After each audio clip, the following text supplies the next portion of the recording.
Welcome back to series of General Agriculture. Here we are going to discuss some important terms related to agriculture. So let's start. First is agriculture.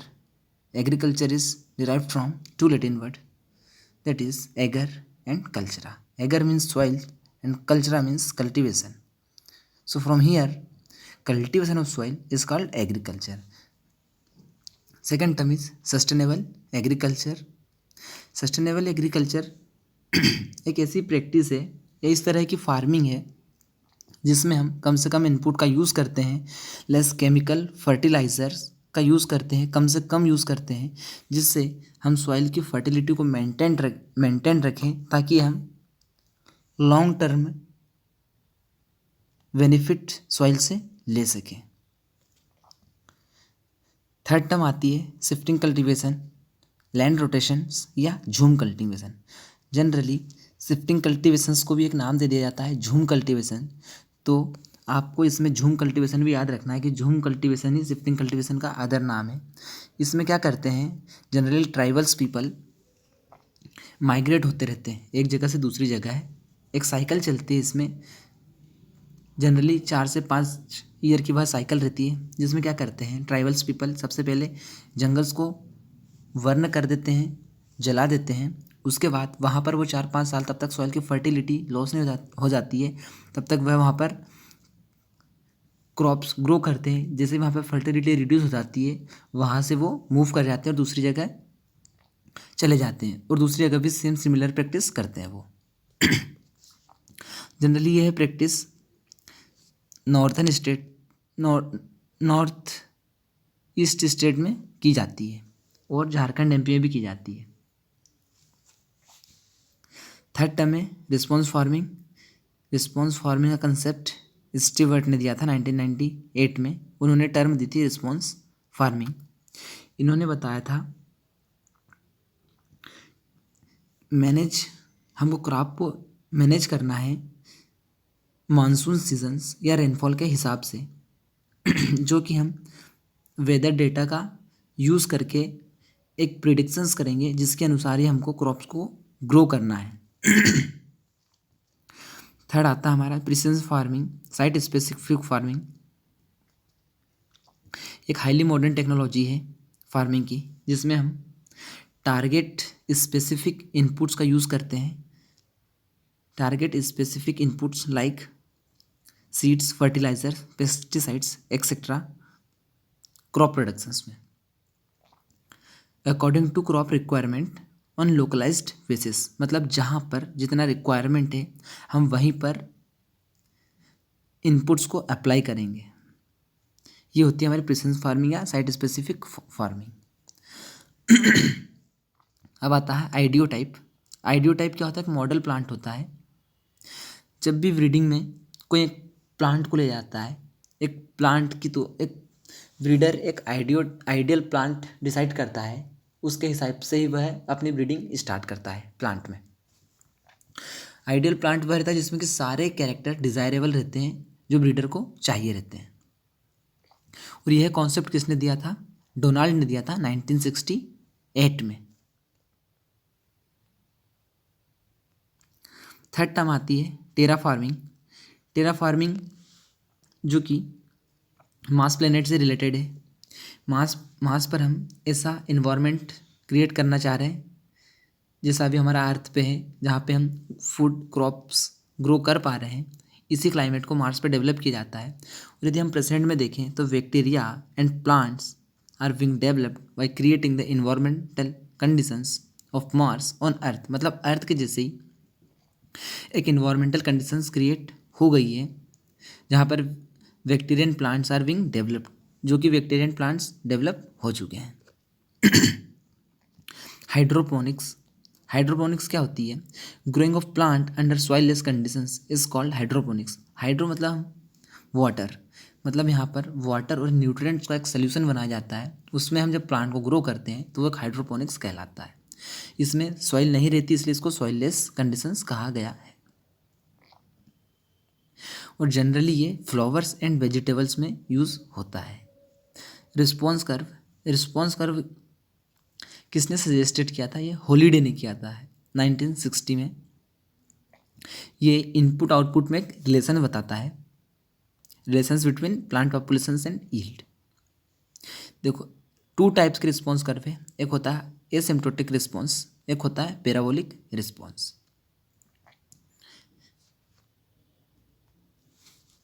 Asymptotic में क्या होता है, where entire diameter is the economic product as in the case of fodder crop or most of diameter in tobacco। Asymptotic में ये बताता है कि मतलब जो भी प्लांट की पॉपुलेशन इंक्रीज हो रही है उससे यील्ड पे कोई फर्क नहीं पड़ रहा है, यील्ड भी बढ़ती जा रही है। ये होता है asymptotic response. It means increase plant density with increase yield, example cereal crops for fodder. अब हम पैराबोलिक देखते हैं। After reaching a level increase plant density with decrease yield. और ये किस में हो जाता है, ग्रेन पर्पस या पल्सेस में या सीरियल्स में हम देखते हैं। जब भी हम ग्रेन पर्पस के लिए सीरियल्स लेते हैं उसमें देखते हैं या पल्सेस में देखते हैं।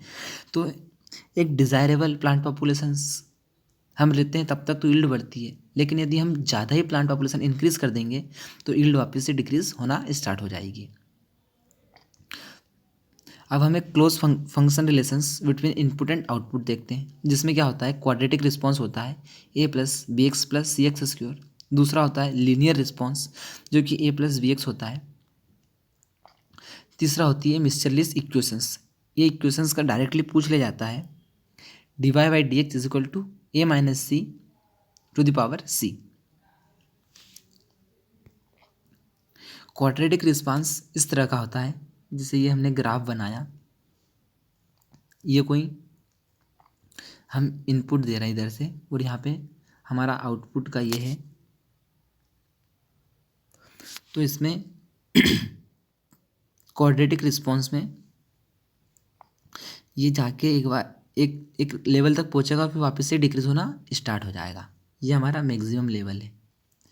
ये होता है हमारा क्वाड्रेटिक रिस्पॉन्स।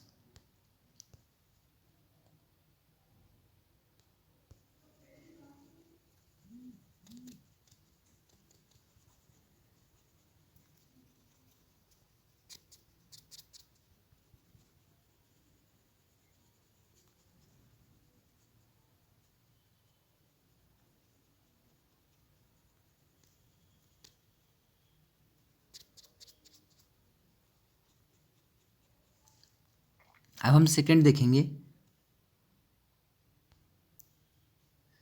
Linear response. इसमें क्या होता है, इस तरह से चलता है ग्राफ, इस तरफ से चलता है कि मतलब हम प्लांट पॉपुलेशन इंक्रीज करते जाएंगे तो हमारा यील्ड भी इंक्रीज होती जाएंगी, जैसा हम फोडर्स में देखते हैं।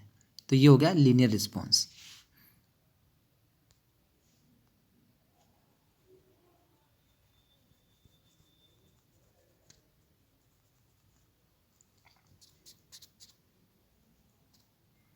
थर्ड हमारा आता है ज़ीरो टिलेज। ज़ीरो टिलेज क्या होता है, किसने दिया, तो ये सबसे पहले फादर ऑफ ज़ीरो टिलेज जीवी ट्रिपलेट जो कि यूएसए के थे, उन्होंने 1950 में ये कॉन्सेप्ट दिया था। इसमें यह होता है ज़ीरो टिलेज में कि प्राइमरी टिलेज रहता है। प्राइमरी टिलेज वो रहता है जब हम 15 सेंटीमीटर या 15 सेंटीमीटर से डीप जब सॉइल को पलटते हैं या 15 सेंटीमीटर डीप सॉइल में जाते हैं और उसको कट करते हैं या पलटते हैं तो उसको हम प्राइमरी टिलेज कहते हैं। तो इन्होंने जीरो टिलेज में बताया था कि उसको हम कम्प्लीटली अवॉइड करेंगे। सेकेंडरी टिलेज जो कि 15 सेंटीमीटर से कम रहता है, उसमें जब हम कोई भी एक्टिविटी सॉइल में करते हैं तो हम उसको सेकेंडरी टिलेज बोलते हैं। इन्होंने बताया था कि सेकेंडरी टिलेज को भी हम रेस्ट्रिक्टेड कर रखना है। कहाँ तक रेस्ट्रिक्टेड रखना है, सिर्फ सीड बेड प्रिपरेशन ही करना है, बाकी कंप्लीटली सेकेंडरी टिलेज को भी अवॉइड करना है। ओनली सीड बेड प्रिपरेशन को ही हमको सेकेंडरी टिलेज में इन्वॉल्वमेंट करना है, जीरो टिलेज में। तीसरी बात इन्हें बताई थी 50 से 100% रेसिड्यू सॉइल सरफेस पे होना चाहिए।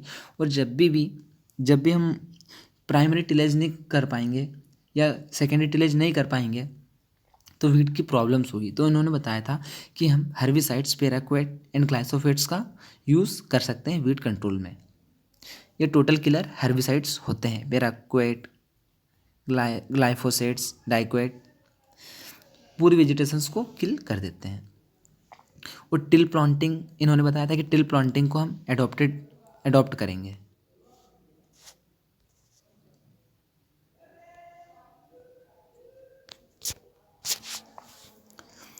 टिल प्लांटिंग क्या होती है? टिल प्लांटिंग एक ऐसा ऑपरेशन है या ऐसी प्रैक्टिसेस है जीरो टिलेज के जिसमें 4 ऑपरेशंस इंक्लूड होते हैं एक ही साथ में। मशीन्स रहती है टिल प्लांटिंग जिसमें रो की क्लीनिंग भी होती है, साथ साथ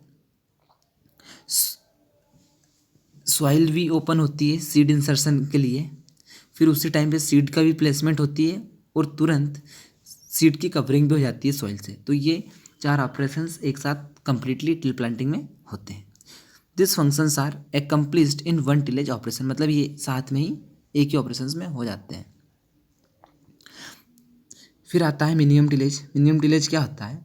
minimum tillage can be defined as method aimed at reducing tillage to the minimum necessary for ensuring a good seed bed. हम कम से कम टिलेज प्रैक्टिसेस करें, सिर्फ इतना ही ध्यान रखें कि हम एक प्रॉपर सीड बेड बना सकें, उतना ही करें, ज़्यादा टिलेज ना करें, गुड सीड बेड बना सके ताकि जर्मिनेशंस प्रॉपर हो सके और प्रॉपर क्रॉप ग्रो हो सके। मिनिमम टिलेज यूएसए में स्टार्टेड हुआ था, इसलिए स्टार्टेड हुआ था क्योंकि high cost of tillage due to steep rise in oil prices in 1974। और 1974 में ऑयल प्राइस में ज़्यादा उछाल आ गया था, इसी कारण से मिनिमम टिलेज को अपनाया गया था। मिनिमम टिलेज का भी एक ये है कि इसमें 30 से 50% क्रॉप रेसिड्यूज सॉइल सरफेस पे रखते हैं और क्रॉप रेसिड्यूज को सॉइल सरफेस पे रखने से ये होता है कि सॉइल की कंडीशंस इम्प्रूव होती जाती है due to in situ decomposition of plant residue, क्योंकि धीरे धीरे अंदर ही वहीं पे डिकम्पोजिशन होता है जिसके कारण सॉइल की कंडीशंस धीरे धीरे करके इम्प्रूव होती जाती है। हम देखने वाले हैं ग्लोबल वार्मिंग। ग्लोबल वार्मिंग क्या है? Surface of the earth is warmth from the sun heat. जो सरफेस ऑफ द अर्थ है धीरे धीरे वार्मर होते जा रहा है, इसी को हमने ग्लोबल वार्मिंग कहा गया है। Earth absorbs most of the sun energy but reflect back some energy in the form of infrared radiations. जो अर्थ एब्जॉर्ब करता है शॉर्ट फॉर्म्स में एनर्जी को तो एब्जॉर्ब कर देता है, लेकिन जब इमिट करता है तो लॉन्ग वेव फॉर्म में रहती है। ग्रीन हाउस गैसेस जैसे कि CO2 जो कि 55% से, मीथेन 25% है, क्लोरोफ्लोरोकार्बन 11% से, एंड N2 4% है। तो ये गैसेस क्या है? एटमॉस्फेयर में प्रेजेंट है। इन्हीं के कारण क्या होता है, जो इंफ्रारेड रहती है ना, ट्रांसमिट होती है and reflect back to the earth. जैसे ही सन से शॉर्ट वेव में कुछ रेडिएशंस आई तो कुछ एब्जॉर्ब हो गई, कुछ रिफ्लेक्ट हो गई अर्थ से, वापस से ऊपर जाती है, लेकिन इन गैसेस के कारण वापस से ऊपर से रिफ्लेक्ट होती है और वह धीरे धीरे करके ही क्या करती है? ग्लोबल वार्मिंग करती है, क्योंकि उनके कारण ही जनरली टेम्परेचर इंक्रीज होता है और इसी को ही ग्रीन हाउस इफेक्ट कहा जाता है। Sources of green house gases देखेंगे। In developed countries, emissions from automobiles and factories contain chlorofluorocarbons CFC, जो कि एक important greenhouse gases है। Second, in developing countries, deforestation भी एक मेजर सोर्स है गैसेस का, causes rise in CO2 level, methane gas from paddy field and livestock and nitrous oxides from nitrogen based fertilizers। तो मतलब इन जगहों से क्या है, गैसेस रिलीज हो रही है। क्लोरोफ्लोरोकार्बन्स कहाँ से? फैक्ट्रीज से हो रही है। CO2 डिफॉरेस्टेशन से ज़्यादा हो रही है। मीथेन गैस पेडी फील्ड से निकलती है and nitrous oxides from nitrogen based fertilisers. अब इसका इफेक्ट क्या हो रहा है global warming on worlds and agriculture. तो क्या होता जा रहा है, एक तो टेम्परेचर में लगातार बढ़ोतरी होती जा रही है, धीरे धीरे करके टेम्परेचर इंक्रीज हो रहा है, जो कि मानव के लिए एक अच्छी स्थिति नहीं है। सेकेंड, क्लाइमेट बदल रहा है, अनइवन क्लाइमेट हो जाता है, कभी भी बारिश हो जाती है। टेम्परेचर बढ़ने के कारण आइस की मेल्टिंग्स हो रही है।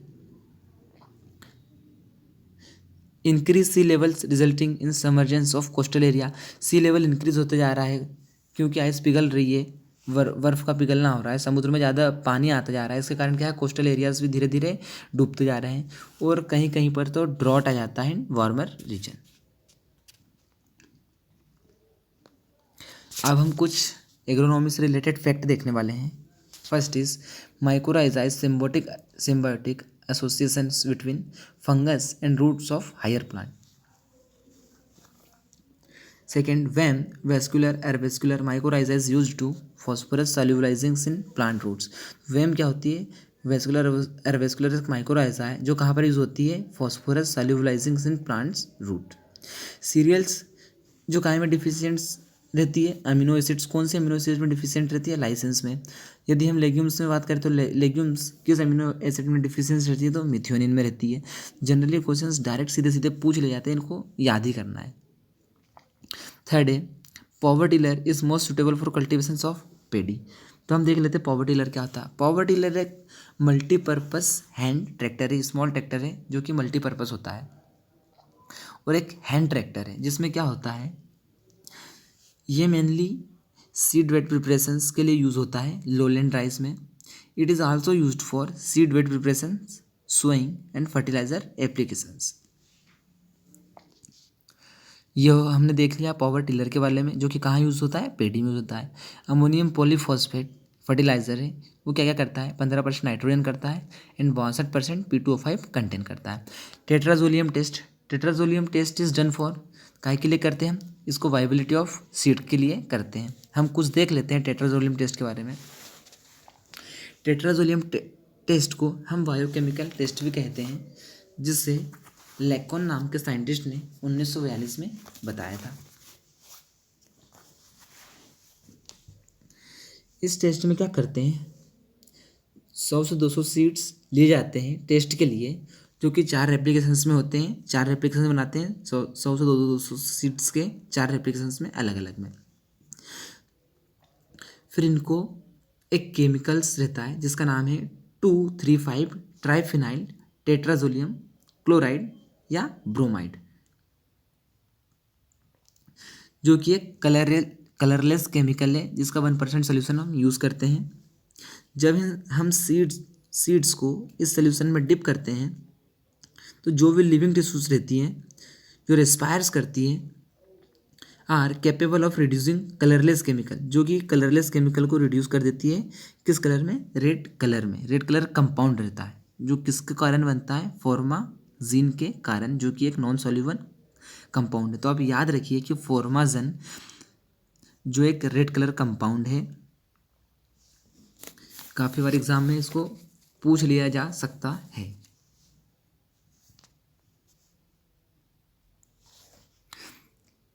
अब हम बात करेंगे the optimum depth of puddling in rices. तो ये 5 सेंटीमीटर है। Ultraviolet radiations are absorb by ozone layer, जो यूवी रेज रहती है वो किसके द्वारा एब्जॉर्ब होती है? ओजोन लेयर के कारण। हमने देखा है first Indian director of IARI, हमने प्रीवियस क्लास में देखा था, कौन थे? डॉक्टर वी विश्वनाथन थे। CRI स्टेज के बारे में देखेंगे कि most critical stage of irrigation in wheat is CRI stage. CRI stage ये कितने दिन पे आती है? 21 डेज पे आती है। क्राउन रूट इनिशिएशन स्टेज बोलते हैं जिसको, जहाँ से रूट्स निकलते हैं जो कि सेकेंडरी रूट रहते हैं, जिनको हम परमानेंट रूट बोलते हैं। प्लांट्स में जैसे कि हम देखते हैं यहाँ पर,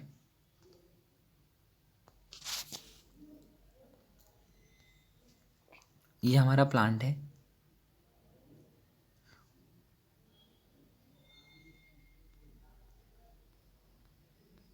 तो ये जो जोन होता है क्राउन रूट जोन होता है।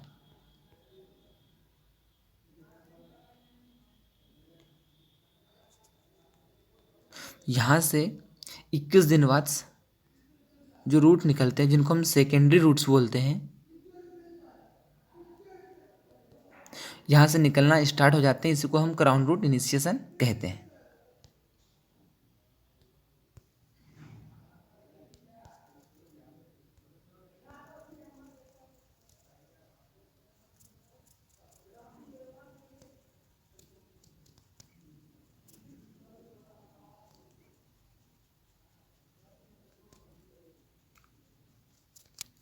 तो क्राउन रूट वाला वह पोर्शन है जो रूट से अबव रहता है, और स्टेम से विलो रहता है। मतलब स्टेम और रूट्स के बीच वाला जो पार्ट रहता है उसको हम क्राउन रूट बोलते हैं, जहाँ से सेकेंडरी रूट्स निकलते हैं उसको ही क्राउन रूट्स कहते हैं।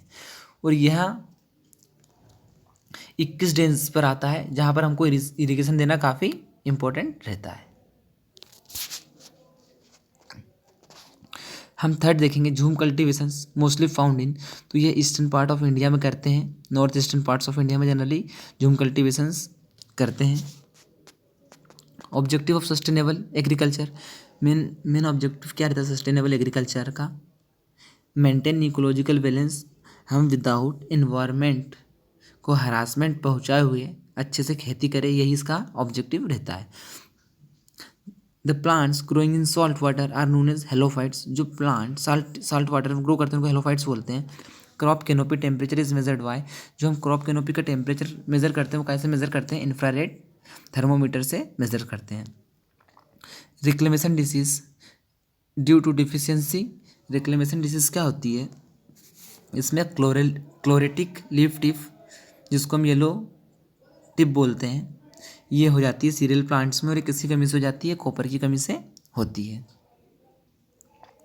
Hormone related to drought tolerance, तो abscisic acid contribution of livestock to agriculture GDP 29.7%। Hormone used as herbicides, 2,4-D को हम हर्बिसाइड्स को भी रूप में यूज़ कर सकते हैं। यदि हम इसको 20 ppm से ज़्यादा यूज़ करेंगे तो इस हर्बिसाइड्स के रूप में करेंगे, और 20 ppm से कम करेंगे तो हम इसको हार्मोन के तौर पर देखेंगे। Element available in both cation and anion form, तो ये नाइट्रोजन है, जैसे NH4 ammonia and nitrate NO3- nitrate, तो ये कैटायन एनायन दोनों फॉर्म में प्रेजेंट है। डोरमेंसी ब्रेकिंग हार्मोन्स, तो हम साइटोकाइनिन हमने पहले देख लिया है। रिंग वॉर्म डिसीज कहाँ से होती है? फंगस से होती है। Which is caused rainfall in Tamil Nadu, तो तमिलनाडु में किसके द्वारा होती है? नॉर्थ ईस्ट मानसून के कारण होती है। बाकी पूरे इंडिया में हम देखेंगे तो साउथ वेस्ट मानसून के द्वारा होती है। Stress hardening in plants can be achieved by AV abscisic acid के द्वारा। मैक्सिमम अलाउएबल वायु रेट कंटेंट इन यूरिया तो कितना है? 1.5%। इतना ही सिर्फ अलाउएबल वायु रेट है।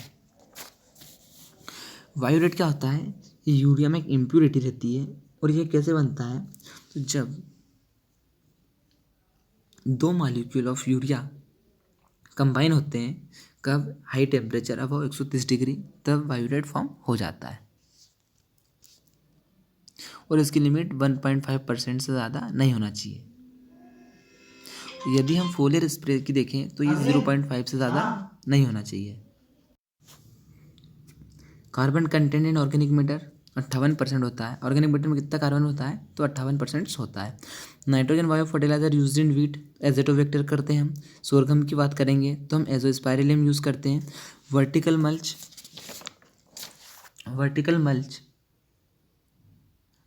इज़ यूज्ड इन सॉइल, तो हम ब्लैक कॉटन सॉइल में यूज़ करते हैं। वर्टिकल मल्चिंग क्या होती है?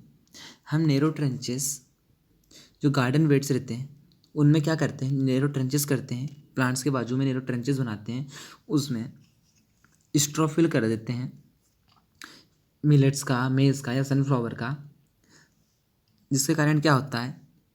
काफ़ी एयर स्पेस क्रिएट हो जाती है स्ट्रॉ के कारण, और फिर इसके कारण क्या है? जब भी वाटर मिलता है सीधे डाउनवर्ड चले जाता है रूट जोन्स तक।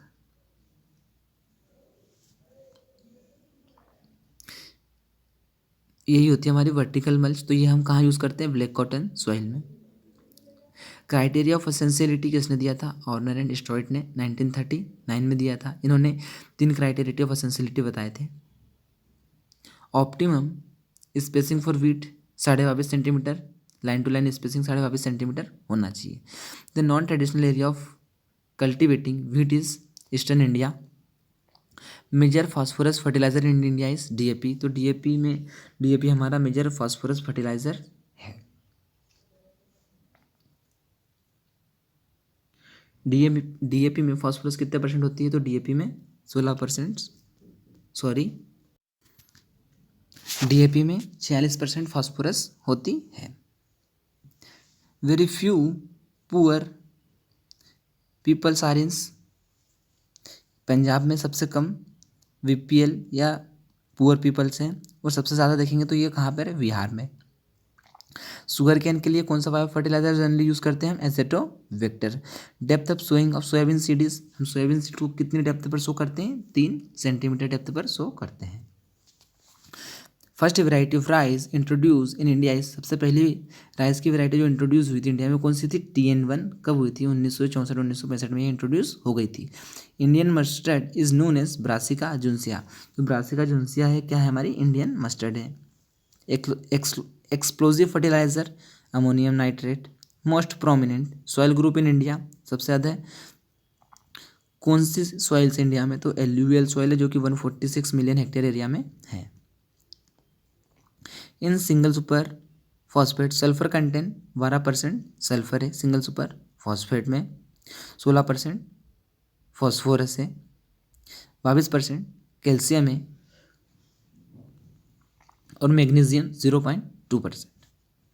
Micronutrient deficiency in Indian soil, zinc ऐसा माइक्रोन्यूट्रिएंट है जो इंडियन सॉइल्स में डिफिशियंट है। स्पाइक टूथ हेरो is a type of implement, तो कैसा इम्प्लीमेंट है, सेकेंडरी टिलेज इम्प्लीमेंट है।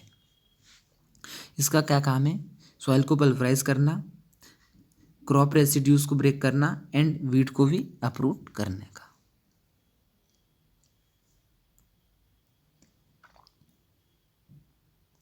Most widely used for correcting soil acidity, हम कौन से मतलब हम लाइम को सबसे ज़्यादा यूज़ करते हैं सॉइल एसिडिटी को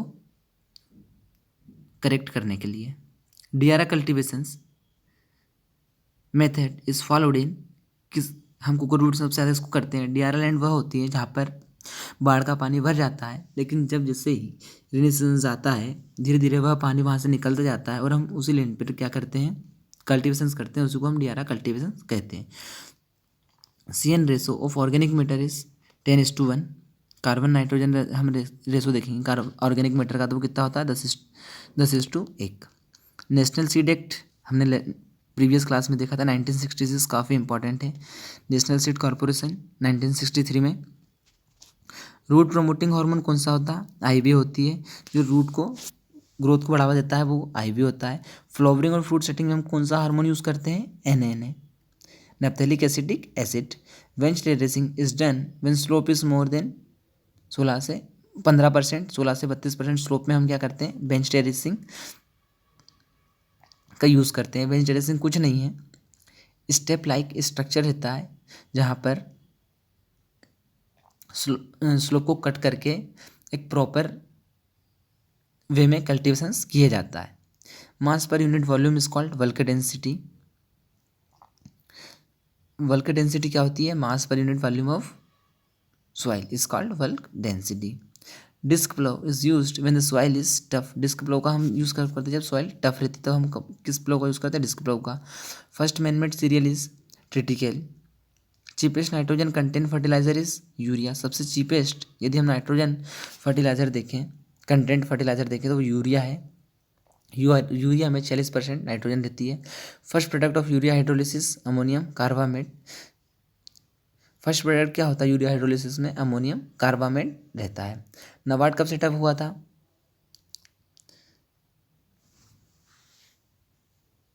1982 में शिवारमन कमेटी के द्वारा। Free living nitrogen fixation organism azotobacter. Azotobacter कैसा है, free living nitrogen fixation organism है। द फ्रूट ऑफ मस्टर्ड, इसको हम सिलिका बोलते हैं। Supplemental irrigation is known as life saving irrigation. Supplemental irrigation को हम लाइफ सेविंग इरीगेशन भी कहते हैं। Major agriculture import in India is edible oil, हम सबसे ज़्यादा एडिबल ऑयल्स का इंपोर्ट करते हैं। लूनिस रिकाई की वैरायटी है, सुपर राइस की वैरायटी है। सुपर राइस वो वैरायटी होती है जिसकी लेंथ 7 mm से ज़्यादा रहती है।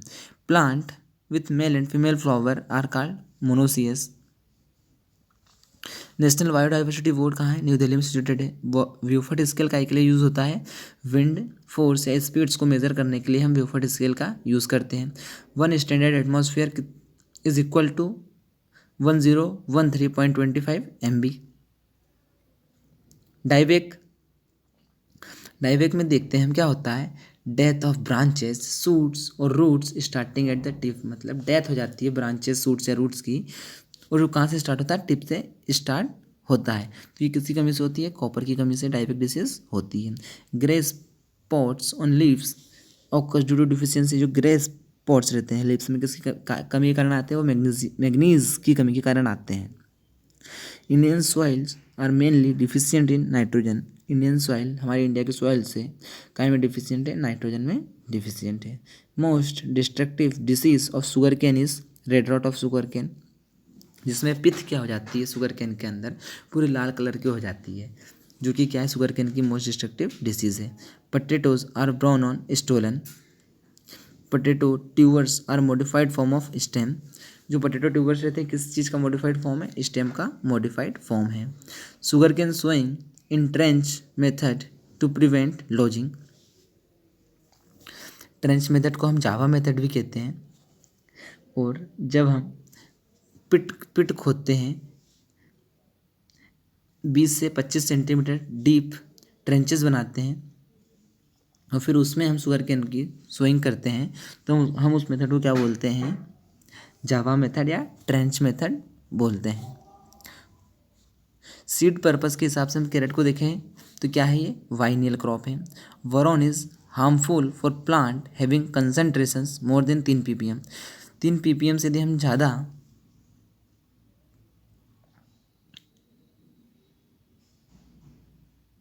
बोरॉन का यूज़ करेंगे तो ये क्या हो जाएगा, हार्मफुल हो जाएगा प्लांट्स के लिए। मैक्सिमम प्रोडक्टिविटी अमंग सीरियल, सबसे ज़्यादा प्रोडक्टिविटी किसकी है, मेज़ की है। इंडिया में कितनी है, 5.26 ton per hectare. Kaolin is a type of anti transparent, तो किस प्रकार का एंटी ट्रांसपेरेंट है, केओलिन तो रिफ्लेक्टेंट टाइप का एंटी ट्रांसपेरेंट है। साइकोसिल एक ग्रोथ रिटार्डेंट है। सीसम की फैमिली क्या है, पेडिलिएसी है। जूट की जिलिएसी नहीं है, मालवेसी हो चुकी है। विच family of crop is more exhaustive, Gramineae, Gramineae family क्या करती है, एग्जॉस्टिव है, सॉइल से ज़्यादा से ज़्यादा न्यूट्रिएंट लेती है। ओरिजिन ऑफ मेज, मेज का ओरिजिन मैक्सिको है। सोयाबीन का चाइना है, टोबैको का मैक्सिको है।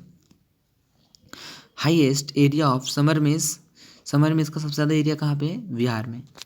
Indian journal of agriculture science is published from, ये कहाँ से पब्लिश होता है, Indian journal of agriculture science, तो ये ICAR से पब्लिश्ड होता है। Yellowing of tea leaves occurs due to the deficiency, जो टी लीफ का येलोइंगनेस रहता है वो किसके द्वारा होता है, सल्फर की कमी के द्वारा होता है। पेडी फील्ड से कौन सी ग्रीन हाउस गैस निकलती है, मीथेन निकलती है। Edible part of sweet potato, जिसका साइंटिफिक नेम है आइपोमिया बटाटा, तो इसका कौन सा एडिबल पार्ट है, adventitious root. Carbon dating technique is use for determining age of fossils, हम कार्बन डेटिंग टेक्निक का यूज़ करते हैं फॉसिल्स की एज का डिटर्मिनेशंस में। Irrigation method which is suitable for saline soil, saline soil में हम फ्लडिंग मेथड का यूज़ करते हैं, जिसमें क्या होता है, जो सॉइल में सॉल्ट रहते हैं वो पानी के साथ लीचिंग हो जाती है, इसलिए हम फ्लडिंग मेथड की सूटेबिलिटी को बताते हैं सलाइन सॉइल में। Element contributing to the disease and drought resistance, तो पोटेशियम ऐसा एलिमेंट है जो कि डिसीज एंड ड्रॉट रेजिस्टेंस में हेल्प करता है। Element involve in energy transfers and storage in plant, जो कि फॉस्फोरस है, डायरेक्टली ATP से रिलेटेड है फॉस्फोरस, सो एनर्जी ATP से रिलेटेड है। So here element involve in energy transfers and storage in plant, तो कौन सा एलिमेंट है, फॉस्फोरस है। Nutrients are termed as essential element for plants, तो 17 न्यूट्रिएंट्स है जो कि एसेंशियल न्यूट्रिएंट्स है प्लांट के लिए। Apical bud dominance is caused by which hormones, तो ये ऑक्सीजन के कारण होता है apical bud dominance. Highest consumption of potassium fertiliser, potassium fertiliser का हाईएस्ट कंजम्पशन कहाँ है, महाराष्ट्र में, क्योंकि महाराष्ट्र के सॉइल पोटेशियम डिफिशियंट सॉइल है। Highest production of cereals in world, सबसे ज़्यादा कौन से सीरियल्स का प्रोडक्शन होता है वर्ल्ड में, तो वीट का होता है। यदि हम सेकंड नंबर पे देखेंगे तो राइस का होता है, लेकिन इंडिया में फर्स्ट पर राइस है, सेकंड पर वीट है। Seed rate of sorghum, sorghum की सीड रेट देखेंगे तो कितनी है, 9 से 12 kg पर hectare. Desuckering is process in tobacco, desuckering कहीं में प्रोसेस की जाती है, टोबैको में। टोबैको में मेनली 4 प्रैक्टिस की जाती है।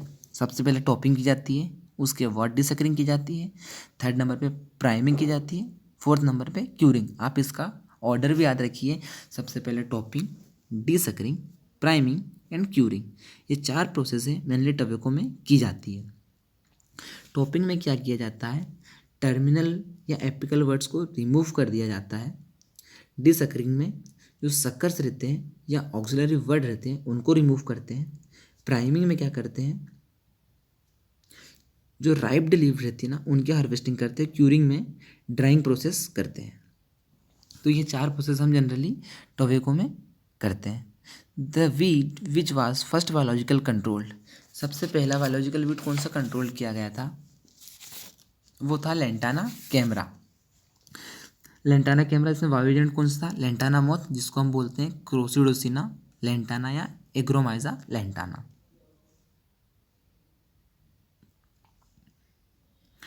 स्टेट वेयर सीड लॉ और अडॉप्टेड, तो सबसे पहला स्टेट कौन सा था सीड लॉ जिसने अडॉप्ट किया था, वो था Karnataka.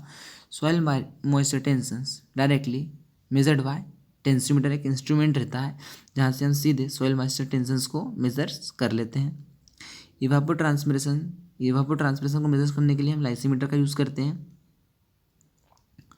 Parcel flume is used for measurement of water flow, parcel flume का हम कहाँ यूज़ करते हैं, वाटर फ्लो में मेजर करने के लिए यूज़ करते हैं। Flooding irrigation method common used for rice, rice में हम जनरली फ्लडिंग मेथड यूज़ करते हैं। Fertiliser applications through irrigation known as fertigation, जब हम इरिगेशंस के साथ फर्टिलाइजर देते हैं वो फर्टिगेशंस कहते हैं। One of the most important cultural practices in rice field puddling, puddling सबसे इम्पोर्टेंट मेथड है हम जिसमें क्या करते हैं, सॉइल की चर्निंग कर देते हैं, जिसके कारण क्या रहते हैं, ज़्यादा से जो कि सबसे ज़्यादा प्रॉब्लम रहती है राइस में वीड की रहती है, जिसके कारण मेजरली यील्ड लॉस होती है। तो हम पडलिंग कर देते हैं, जिसके कारण क्या रहता है, सॉइल में एक तो वाटर की कमी नहीं होती है, वाटर जल्दी से परकोलेट नहीं होता है, और उसके अलावा सेकेंड वीड से भी राहत मिलती है। Post harvest losses for cereals accounts for 10% post harvest losses होता है सीरियल्स में। Saltation is process of wind erosion, wind erosion में 3 प्रोसेस होती है, saltation, suspension and surface creeping. तो सॉल्टेशन काय की प्रोसेस है, सॉल्टेशन, सस्पेंशन, सरफेस क्रीपिंग, तो ये विंडरोजन की प्रोसेस है। Irrigations efficiency of loamy soil 70% की सबसे हाईएस्ट है। Sowing pattern use in dryland, किस प्रकार का स्विंग पैटर्न हम ड्राईलैंड में यूज़ करते हैं, तो ब्रॉडकास्टिंग यूज़ करते हैं। Most efficients method of irrigation is drip irrigation, drip irrigation क्या है, मोस्ट इफिशियंस मेथड है और इसकी हायर एफिशिएंसी भी है। Extensively grown pulse crop in India, सबसे ज़्यादा पल्स क्रॉप कौन सी कोई उगाई जाती है, चिकपी होती है। रिलेटिव ह्यूमिडिटी कैसे मेजर करते हैं, साइक्रोमीटर से करते हैं, इंस्ट्रूमेंट से। Crop growing for conserve soil moisture known as mulch crop, mulch crop को हम ग्रो करते हैं सॉइल मॉइस्चर कंजर्व करने के लिए। एग्जाम्पल ऑफ इरोजन परमिटिंग, मतलब मेज ऐसी क्रॉप है जहाँ पर इरोजन को बढ़ावा करती है, लेकिन काऊ या ग्राउंडनट ऐसी क्रॉप्स है जो इरोजन्स को रोकती है। The herbicide use as pre plant incorporation, fluchloralin herbicide, जिसको हम प्री प्लांट इनकॉर्पोरेशन करते हैं। प्री प्लांट इनकॉर्पोरेशन मतलब हम प्लांट को ग्रो करने से पहले ही हम इस फ्लूक्लोरिन का एप्लीकेशन कर देते हैं। C4 का बात करेंगे हम, तो कॉमन लैम्स क्वार्टर जो कि C4 का एग्जाम्पल है। Botanical name of 2 row barley hordeum distichon and 6 row barley का क्या नाम है, होडियम वल्गेर। सबसे पहले ICRP किस क्रॉप का स्टार्ट हुआ था, मेज में कब हुआ था, 1957 में। What is the optimum plant population for VT cotton, VT cotton की optimum plant population 10,000 plant per hectare है। वीटी कॉटन की यदि हम सीड रेट देखेंगे 1.5 kg पर हेक्टेयर है। यदि उसकी स्पेसिंग की बात करेंगे तो 120 × 120 सेंटीमीटर स्क्वायर है। Dropsy disease in human being is caused by which wheat, हम ऑर्जिमन मैक्सिमम का मैक्सिमम कंजप्शन कर लेते हैं, जिससे क्या हो जाती है, ड्रॉपसी डिसीज हो जाती है। Crop is suitable for having pH 4 to 6, मतलब एसिडिक कंडीशन में कौन सी सॉइल ग्रो, एसिडिक कंडीशंस में कौन सी क्रॉप ग्रो हो सकती है, तो राइस, टी एंड पोटैटो हमको एसिडिक कंडीशंस में सुटेबल रहती है। Red haemoglobin in root nodule is responsible for transport of CO2, जो रूट्स में रेड हीमोग्लोबिन्स प्रेजेंट रहते हैं वो काहे के लिए रिस्पॉन्सिबल रहते हैं, ऑक्सीजन की ट्रांसपोर्टेशन के लिए रिस्पॉन्सिबल रहते हैं। Annual rainfall in Rajasthan 575 mm। Aminophilic plants, aminophilic ऐसे प्लांट होती हैं जिनको हाई मॉइस्चर सॉइल कंडीशंस की ज़रूरत रहती है ग्रो होने के लिए, तो ऐसे प्लांट्स को हम एमिनोफिलिक प्लांट्स कहते हैं। इनके एग्जांपल क्या है, sugar cane and rice. Country having 100% of the crop area under irrigation. Egypt ऐसी कंट्री जिसका 100% जो क्रॉप एरिया वो इरीगेशन में है। Country having highest irrigation efficiency, हम इरीगेशन एफिशिएंसी की बात करेंगे तो वो इजराइल है। इरीगेशन एफिशिएंसी वो होती है हमने कितना वाटर डिलीवर्ड किया फील्ड में और जो वाटर कंज्यूम्ड किया क्रॉप ने, उसको हम क्या बोलते हैं, irrigation efficiency. Country having highest irrigated area, India ऐसी कंट्री जिसके पास हाईएस्ट इरिगेटेड एरिया है। In remote sensing optical wavelengths from 0.3 to 15 micron metre. Remote sensing में 0.3 से 15 माइक्रोन मीटर वेवलेंथ्स यूज्ड होती है। India is the first country to develop and use of hybrid in bajra. तो कब हुआ था, 1965 में, जिसका नाम था HV1। जनरली दो हाइब्रिड्स पूछे जाते हैं ईयर्स के साथ ही। हम मेज़ की बात करेंगे तो जिसमें गंगा 1 था जो 1961 में रिलीज़ हुआ था, एंड सोरगम में CSH1 जो कि 1964 में रिलीज़ हुआ था। तो इनको आप अच्छे से याद रखिए, मेज़ का गंगा 1, बाजरा का HV1, सोरगम का CSH1, सॉरी CSH1 नहीं, SCH1। Crop having maximum area under irrigations, मतलब कौन सी क्रॉप के पास सबसे ज़्यादा एरिया है इरीगेशंस में, तो व्हीट क्रॉप है। Most extensively fruit crop grown in the world, mango. Pusa giant काय की वैरायटी है, वर्सिम की भी है, नेपियर ग्रास की भी है, पपाया की भी है। तो पूसा जाइंट तीनों की वेराइटीज़ है। Type of soil water which is most useful for plants, तो होता है कैपिलरी वाटर। 3 प्रकार के वाटर होते हैं, soil water, gravitational water, capillary water and hygroscopic water. तो जो सबसे ज़्यादा यूज़ प्लांट्स के लिए यूज़फुल रहता है वो कैपिलरी वाटर रहता है, जो -1/3 से 31 बार तक प्रेजेंट रहता है। यदि हम ग्रेविटेशनल वाटर की बात करेंगे तो 1/3 से कम पर प्रेजेंट रहता है। हाइग्रोस्कोपिक की बात करेंगे तो 31 बार से ज़्यादा पर प्रेजेंट रहता है। At equator day nights are always equal. Atmosphere pressures always decrease with altitude. तो एटमॉस्फेरिक प्रेशर रहता है हमेशा एल्टीट्यूड के साथ कम होते जाता है। Horizontal heat transfer from warmer area to cooler area, जो हॉरिजॉन्टल हीट ट्रांसफ़र होती है वार्म एरिया से कूल एरिया में, उसको हम क्लॉथ लाइन इफेक्ट कहते हैं। और जब वर्टिकल हीट ट्रांसफ़र होती है वार्मर से कूलर एरिया में तो हम उसको ओएसिस इफेक्ट कहते हैं। जनरली ये दोनों टर्म एग्जाम में पूछ ली जाती है। The enzyme of nitrogen reduction is nitrogenous. Nitrogenous enzyme रहता है जो नाइट्रोजन रिडक्शंस में हेल्प करता है। The component of nitrate reductase, तो नाइट्रेट रिडक्शन में कौन सा कंपोनेंट यूज रहता है, तो मॉलिब्डेनम कंपोनेंट यूज होता है। Measure of field crops require for optimum growth is 6.5 से 7 pH, मतलब न्यूट्रल pH चाहिए रहता है। Cultivated mostly crops are acidic in nature, मतलब जो हम कल्टिवेटेड क्रॉप रहता है वो मोस्टली एसिडिक नेचर की रहती है। Depth of water require by crop is known as delta. Delta मतलब volume of irrigated water divided by area, इसको हम क्या बोलते हैं, डेल्टा। तो total depth of water require by crop during a duration, उसको हम क्या बोलते हैं, डेल्टा बोलते हैं। मतलब डेल्टा मतलब ये होता है कि क्रॉप को कितनी डेप्थ तक पानी लगा पूरी उसकी ड्यूरेशंस में। जैसे मान लो फर्स्ट ड्यूरेशन में हमने 5 सेंटीमीटर डेप्थ तक इरिगेशन किया, सेकेंड में 7 सेंटीमीटर तक किया, थर्ड में 2 सेंटीमीटर तक किया। टोटल कितना हो गया, 5। फर्स्ट इरिगेशन में 5 दिया, सेकेंड इरीगेशन में 3 सेंटीमीटर दिया, थर्ड इरीगेशन में 2 दिया, 5, 6, 7, 8, 9, 10, मतलब टोटल 10 हेक्टेयर सेंटीमीटर तक हमने उसकी इरिगेट किया क्रॉप को, तो ये हो गया डेल्टा। ड्यूटी क्या होती है? ड्यूटी देखते हैं। Area irrigated by 1 cusec discharge of water is called duty. तो जितना भी एरिया इरिगेट होता है 1 क्यूसेक डिस्चार्ज ऑफ वाटर से, उसको हम ड्यूटी बोलते हैं। इसका फार्मूला है area to be irrigated divided by quantity of water applied. हम मतलब कितना क्वांटिटी ऑफ वाटर अप्लाइड कर रहे हैं और उससे कितना एरिया इरिगेटेड हो रहा है, उसको हम ड्यूटी ऑफ वाटर कहते हैं।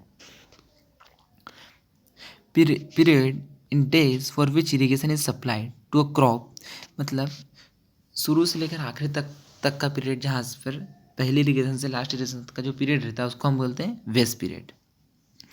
रेंसिडिटी जो एक दुर्गंध होती है सनफ्लावर ऑयल में, वो किसके कारण होता है? ऑक्सीडेशन के कारण होती है।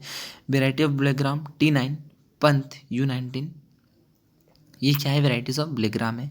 फेमस वेराइटी ऑफ मोथविन, जो कि कहाँ होती है? इस जो राजस्थान में होती है, ड्राई एरियाज में होती है, जिसकी वैरायटी क्या है? RMO 40। एलाइट वेराइटीज़ ऑफ मूंगबिन, मतलब अति उत्तम वेराइटीज़ होती है मूंगबिन की, वो कौन कौन सी है? Pusa Baisakhi and SML 668। 0.1% solution in 5 litre of water is 500 ml। एक न्यूमेरिकल है,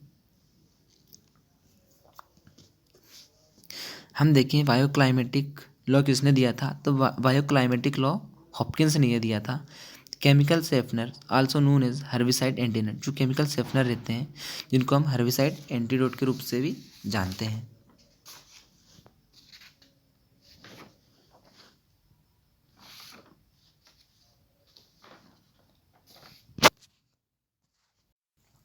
केमिकल सेफनर बोल सकते हैं, इनको एंटीडोट बोल सकते हैं, क्रॉप प्रोटेक्टेंट्स के रूप में हम इनको यूज़ करते हैं।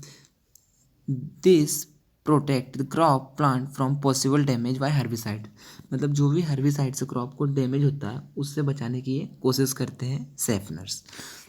इनके एग्जाम्पल है Na, it is used first in मेज, सबसे पहले मेज में यूज हुआ था Na। इसका फुल फॉर्म है 1,8 naphthalic anhydride.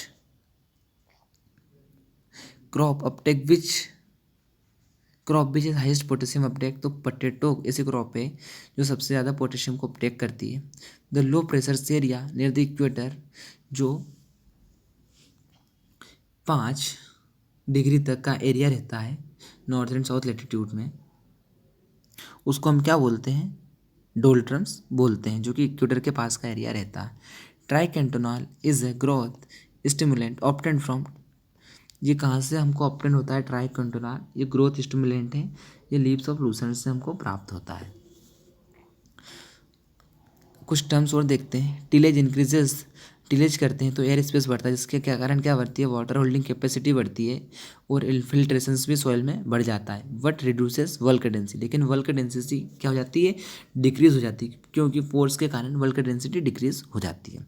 Wetland plough is smallest of the wooden plough, is used in puddle soil and efficiency is 0.1 hectare for 8 year. तो एक वेटलैंड प्लो है जो कि स्मॉलेस्ट प्लो है, वुडन प्लो है, जो कि पडल्ड सॉइल में यूज़ करते हैं। इसकी एफिशिएंसी कितनी है? 0.1 हेक्टेयर, मतलब 1000 स्क्वायर मीटर कवर करता है 8 घंटे में। Blade harrow is known as bakhar, use for weed control before sowing. Blade harrow क्या है? बखर है, इसको हम कहाँ यूज़ करते हैं? कब यूज़ करते हैं? क्रॉप सोइंग के पहले हम इसको यूज़ करते हैं।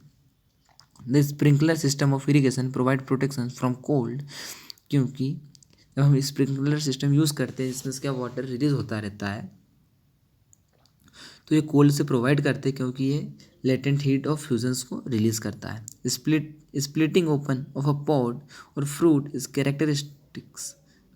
Characteristics manner at maturity is known as dehiscent, मतलब जो पॉड का टूटना या फूटना होता है, मतलब पॉड का ओपनिंग हो जाती है, स्प्लिट हो जाती है, इसको हम क्या बोलते हैं? मेच्योरिटी कैरेक्टर है, इसको हम डेहिसेंट बोलते हैं। और ये किस में देखा जाता है? पल्सेस में देखा जाता है। Continuous consumption of Lathyrus causes a disease known as lathyrism, यदि हम लिथायरिस का कंजप्शन करेंगे तो एक लिथायरिज्म डिसीज हो जाएगी, जो कि इसमें एक टॉक्सिक प्रेजेंस रहता है BOA benzo oxylin acetic acid, जिसके कारण ये होती है। Fertiliser is prefer to grow succeeding crop in green manure soil phosphatic, इसलिए क्योंकि जब हम ग्रीन मेन्योर क्रॉप करते हैं तो नाइट्रोजन तो सॉइल में चली जाती है, इसलिए हम फॉस्फेटिक फर्टिलाइजर को ज़्यादा प्रीफर करना चाहिए। The cattle consuming grass of low magnesium content, जिन भी ग्रास में लो मैग्नीशियम रहता है उनको क्या हो जाता है, हाइपोमैग्नीजेमिया नाम की डिजीज हो जाती है, जो कि जनरली इसको ग्रासी टेटनी के नाम से जाना जाता है। ये किसके कारण होती है, लो मैग्नीशियम के कारण हो जाती है, जो कि ग्रास में लो मैग्नीशियम रहती है उसके कारण होती है। Weather is a state or condition of atmosphere at a given place at a given instant of time. एक होता है वेदर, एक होता है क्लाइमेट। क्लाइमेट तो क्या है, लॉन्ग टर्म होता है। हम लॉन्ग टर्म कंडीशंस मतलब 30-35 साल की कंडीशंस का एवरेज एनालिसिस करके हम एक क्लाइमेटिक कंडीशंस बताते हैं। लेकिन वेदर क्या होती है, डे टू डे कंडीशन होती है, उसी को हम वेदर कहते हैं। Recently scientist separated germs of मेज in corn for manufacturing contraceptives. India rank first in production and consumption of sugar in the world.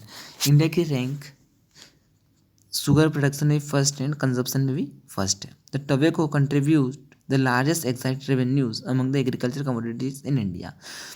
तो जो ज़्यादा एग्रीकल्चर्स में सबसे ज़्यादा टैक्स किससे मिलता है, टोबैको से मिलता है। India is the only country to have developed and grow hybrid cotton commercially. Karnataka is the largest producer of coffee in the country. सबसे ज़्यादा कॉफ़ी का प्रोड्यूसर कौन है, कर्नाटका है। China is the largest producing and consuming country of tobacco. Tobacco का सबसे ज़्यादा produce और कंज्यूम कहाँ होता है, चाइना में होता है। यदि हम इंडिया की पोजीशन देखेंगे प्रोडक्शंस में, टोबैको में तो थर्ड पोजीशन से। Phenyl mercuric acetate is a chemical used in agriculture crop in order to reduce transpiration को कम करने के लिए हम PMA का यूज़ करते हैं। ज्वार इज नोन एज, ज्वार को हम क्या बोलते हैं, केमल क्रॉप बोलते हैं, किंग ऑफ कोरस ग्रेन भी बोलते हैं। India is the second country after China to have commercialise the hybrid rice technology. सबसे पहले हाइब्रिड राइस टेक्नोलॉजी कहाँ यूज़ होती है, चाइना में, उसके बाद कहाँ हुई थी, इंडिया में हुई थी। HD 2329 ये क्वेश्चन पूछा जाता है। जो HD 2329 वीट की वेराइटी है जिसने सबसे ज़्यादा कंट्रीब्यूट किया था ग्रीन रिवॉल्यूशंस में इंडिया में। प्लांट रेक्टेंगुलरिटी क्या होती है, मतलब प्लांट टू प्लांट डिस्टेंस या रो टू रो, मतलब प्लांट ज्योमेट्री को हम क्या बोलते हैं, प्लांट रेक्टेंगुलरिटी बोलते हैं। प्लांट टू प्लांट डिस्टेंस या row to row distance. In water erosion 3 meter deep more than 18 meter wide gully is known as small gully. तो अलग अलग बुक में अलग अलग क्लासिफिकेशन दिया है। जनरली यदि गली की डेप्थ 1 मीटर से कम है तो उसको स्मॉल बोलते हैं, 1 से 5 है तो मीडियम बोलते हैं। लेकिन यदि 5 से ज़्यादा डेप्थ है गली की मीटर में तो उसको हम लार्ज बोलेंगे। स्मॉल, मीडियम एंड लार्ज 3 तरह से हमने क्लासीफाई किया गया है गली की डेप्थ के अनुसार गली को।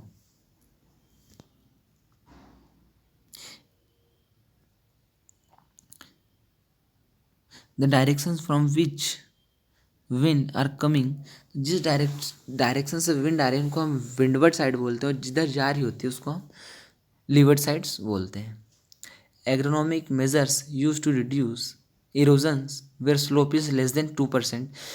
जब भी हम 2% स्लोप कम होता है तो हम वहाँ पे एग्रोनॉमिक मेजर को यूज़ करते हैं। लेकिन 2% से और जब भी 2% से ज़्यादा स्लोप रहता है तो हम उसको मैकेनिकल मेजर्स बोलते हैं, मैकेनिकल मेजर का यूज़ करते हैं। Bench raising usually practised on slopes ranging from 16 से 33%। तो बेंच रेजिंग हम का यूज़ करते हैं जहाँ पर स्लोप रहता है 16 से 33%। The highest award presence to an agriculture scientist in the country, मतलब हमारी कंट्री में एग्रीकल्चर साइंटिस्ट के लिए जो हाईएस्ट अवार्ड है उसको बोलते हैं Rafi Ahmed Kidwai award. Agroclimatic regional planning India was initiated in which 5 year plan. तो ये क्वेश्चन आता है सीधा, तो हमको इसका आंसर लेना है 7th 5 ईयर प्लान जो कि 1988 में इनिशिएट हुई थी। Nitrogen fixation in rice field is carried out by blue green algae with water and fern azolla. The pattern of planting has maximum plant populations. कौन सी क्यूबाइडल पैटर्न, इसमें क्या रहती है, स्क्वायर टाइप की प्लांटिंग सिस्टम है जिसमें हम बीच में एक और प्लांट्स को ग्रो कर देते हैं, उसको हम क्यूबाइडल पैटर्न बोलते हैं। Cultivation of such crop which have different natural habit and zero competition is known as parallel crop. ऐसी क्रॉप जिनके जीरो कॉम्पिटिशन हैबिट रहती है, अलग अलग ग्रोथ हैबिट रहती है, उनको हम क्या बोलते हैं, पैरेलल क्रॉपिंग बोलते हैं। क्योंकि पैरेलल लाइन भी दो अलग अलग लाइन रहती है जो कभी नहीं मिलने वाली रहती है, इसी प्रकार ये भी दोनों से क्रॉप रहती है जिनका एक दूसरे से कोई कॉम्पिटिशन नहीं रहता है।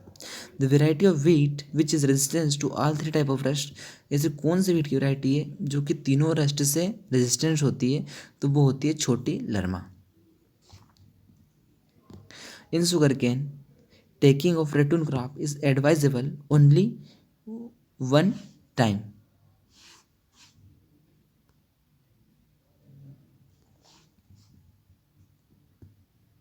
Cultivation of 2 or more than 2 crop of different height simultaneously on a certain piece of land in a certain period is called multi-storied cropping। मतलब डिफरेंट हाइट की क्रॉप्स को हम जब ग्रो करते हैं एक के साथ एक ही टाइम में, तो उनको हम मल्टी स्टोरेड क्रॉपिंग कहते हैं। Nursery area require for seedling of rice 1 hectare area is 1/10, जो कितना होता है 0.10 हेक्टेयर होता है। Tip burn of paddy is due to, tip burn किसके कारण हो जाता है, ऑक्सीजन एंड नाइट्रोजन की कमी हो जाती है सबमर्ज्ड कंडीशंस में, इस कारण क्या हो जाता है, टिप बर्न ऑफ पेड हो जाता है। मेज leaf developed red and purple colour, leaf में रेड और पर्पल कलर हो जाता है, वो इसी कमी से हो जाता है, फॉस्फोरस की कमी से हो जाता है। Size of Thompson seedless grape increases by the hormone GA3, जो GA3 हार्मोन हम यूज़ करते हैं जिससे क्या हो जाता है, ग्रेप्स का साइज बढ़ जाता है, थॉमसन सीडलेस ग्रेप्स। अब हम कुछ सेंटर ऑफ ओरिजिन देखने वाले हैं जो कि वेबुलो 8 सेंटर ऑफ ओरिजिन दिए थे एंड 3 सब सेंटर दिए थे। तो हम कुछ मेजर क्रॉप के सेंटर ऑफ ओरिजिन देखते हैं। राइस का देखेंगे, राइस का origin South East Asia Burma, sugar cane का न्यूजीनिया, व्हीट का साउथ वेस्ट एशिया, हम व्हीट से देख सकते हैं W एंड इधर भी साउथ वेस्ट, वेस्ट में भी W आ रहा है जिसको हम टर्की के नाम से भी जानते हैं। ग्राम साउथ वेस्ट एशिया, मेज सेंट्रल अमेरिका या मेक्सिको। टी का देखेंगे चाइना, सोयाबीन का भी चाइना, मस्टर्ड का भी चाइना, काउपी का अफ्रीका है, कॉटन का इंडिया है, टोबैको का सेंट्रल अमेरिका, ग्राउंडनट का ब्राज़ील, मूंग का इंडिया, पटेटो का साउथ अमेरिका पेरू वाले एरिया में, ब्रिंजल इंडिया, अरहर का अफ्रीका, ज्वार का भी अफ्रीका एंड बाजरा का भी अफ्रीका। जो भी ड्रॉट रेजिस्टेंट क्रॉप रहती है, जो भी हार्श क्लाइमेट में ग्रो होने की क्षमता रखती है, वो जनरली उनका ओरिजिन कहाँ रहता है, अफ्रीका रहता है। कुछ टर्म्स है उनसे रिलेटेड एग्रोनॉमिस्ट है, हम देख लेते हैं। इरिगेशन एग्रोनॉमी किसने दी थी, तो डॉक्टर NG दास्ताने ने दी थी। क्रॉपिंग सिस्टम किसने बताया था, डॉक्टर SS वेंस ने बताया था। इरिगेशन इंजीनियरिंग किसने दी थी, AM माइकेलन ने दी थी। SRNF slow release nitrogen fertiliser, ये किन्होंने बताया था, डॉक्टर राजेंद्र प्रसाद ने बताया था। CRI भी डॉक्टर VL भरद्वाज ने बताए थे। फंक्शनल न्यूट्रिएंट, ये कॉन्सेप्ट किसने दिया था, निकोलस ने दिया था 1963 ने। एसेंशियलिटी ऑफ न्यूट्रिएंट दिया था आर्नन एंड स्टाउट ने 1939 में दिया था, लेकिन इसको आर्नन ने 94 ने फिर से दिया था। एग्रोबायोलॉजी लॉ किसने दिया था, विलकॉक्स ने दिया था। IWCP रेशो किसने दिया था, परिहार एट al ने 1974 में दिया था। ट्रांसप्लांटिंग इन परल मिलेट, ये डॉक्टर गौतम ने बताया था। कोफिशिएंट ऑफ अफेक्टिवनेस इन निचोपोरवी 1915 बताया था इन्होंने। H4 hybrid cotton doctor CT Patel जो कि गुजरात के थे, इन्होंने 1970 में बताया था। Jaya first Indian variety of rice थी जो कि डॉक्टर शास्त्री ने लाए थे। Law of minimum JV living 1840 में। Law of limiting factor Blackman ने दिया था 1905 में। इंक्रीज यील्ड नाइट्रोजन लॉ ये विलकॉक्स ने दिए थे 1929 में। ये जनरली टर्म्स एग्जाम में पूछ सकती है किन किन साइंटिस्टों ने दी थी, तो हमको डायरेक्टली बस इनको याद रखना है। लीफ एरिया इंडेक्स ये इन्होंने बताया था, वॉटसन ने 1947 में बताया था। न्यूट्रिएंट मोबिलिटी कॉन्सेप्ट ये किसने दिया था, ब्रे ने दिया था। A value concept Dean and Friend ने दिया था, और ये कौन सी के लिए था, फॉस्फोरस के लिए था। हार्वेस्ट इंडेक्स डोनाल्ड ने दिया था।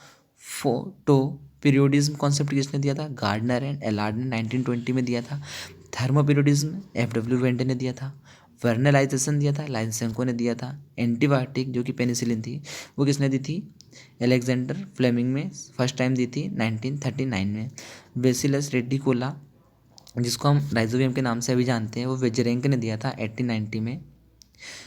रोथमैस्टेड एक्सपेरिमेंटल स्टेशंस जेवी लॉज एंड जेच गिलबर्ट ने बताया था 1843 में।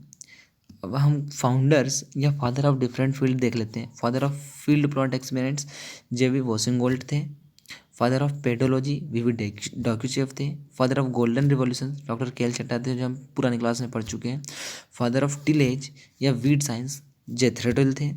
Father of soil testing techniques M L Truog. Father of soil micrology S N विनोग्रेडस्की।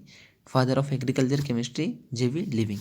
तो हम ये डिफरेंट डिफरेंट फादर से या किन्होंने क्या क्या कॉन्सेप्ट दिया था, हमको चीज़ें याद रखनी है। एग्जाम में डायरेक्टली यहाँ से क्वेश्चंस आ जाता है। अब हम एग्रोनॉमी देखते हैं।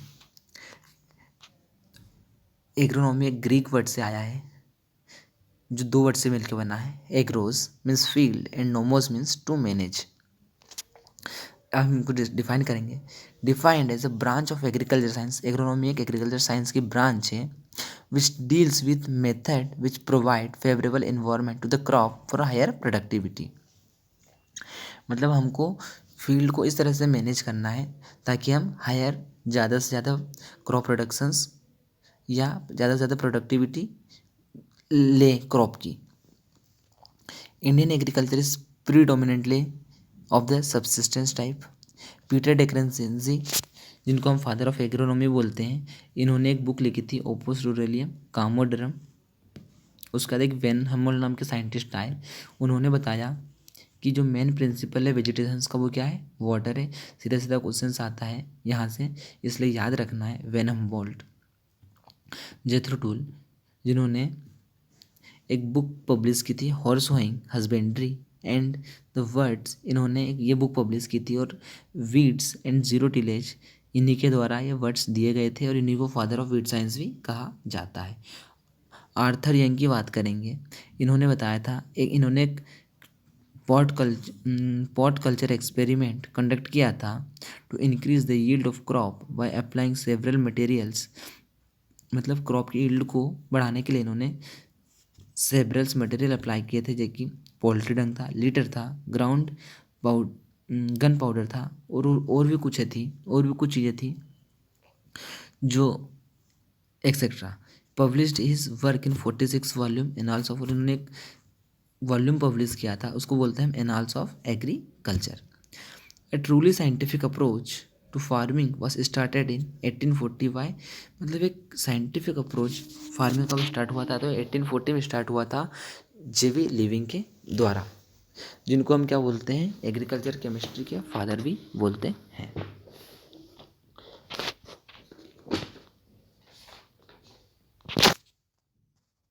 अब हम कुछ इम्पोर्टेंट कंसेप्ट देखने वाले हैं। पहला है लीफ एरिया इंडेक्स, जो कि किसने दिया था? वॉटसन ने दिया था 1948 में। लीफ एरिया इंडेक्स क्या होता है? Total leaf area divided by ground area. Leaf area index क्या होता है? Total leaf area divided by ground area. इसी को हम लीफ एरिया इंडेक्स बोलते हैं। जनरली इसका रेशो 5:6:1 होना चाहिए, 3:5:1 होना चाहिए सीरियल क्रॉप के लिए। लेकिन यदि हम फोडर क्रॉप के लिए देखें तो ये 8:10:1 होना चाहिए। 8 से 10:1 होना चाहिए। मतलब यदि 10,000 मीटर स्क्वायर ग्राउंड एरिया है तो लीफ एरिया कितना होना चाहिए? 80,000 से 1,00,000 मीटर स्क्वायर होना चाहिए फोडर्स के लिए। और सीरियल्स के लिए 40 से 50,000 मीटर स्क्वायर होना चाहिए। अब हम लैंड इक्विवेलेंट रेशो देखेंगे। लैंड इक्विवेलेंट रेशो क्या है? एक इम्पॉर्टेंट पैरामीटर है इंटरक्रॉपिंग सिस्टम को असेस करने के लिए। इसमें क्या देखते हैं? इसमें हमेशा देखते हैं जितनी ईल्ड इंटरक्रॉप से मिली उतनी ही ईल्ड सोल क्रॉप से लेने के लिए जितना एरिया लगेगा वही ही लैंड इक्विवेलेंट रेशो कहलाएगा। मतलब यदि मान लो एग्जाम्पल के तौर पे हमारा लैंड इक्विवेलेंट रेशो 1.23 है। मीन्स जितनी यील्ड हमको इंटरक्रॉप से मिली उतनी ही यील्ड लेने के लिए 1.23 हेक्टेयर एरिया में सोल क्रॉप को लगाना पड़ेगा।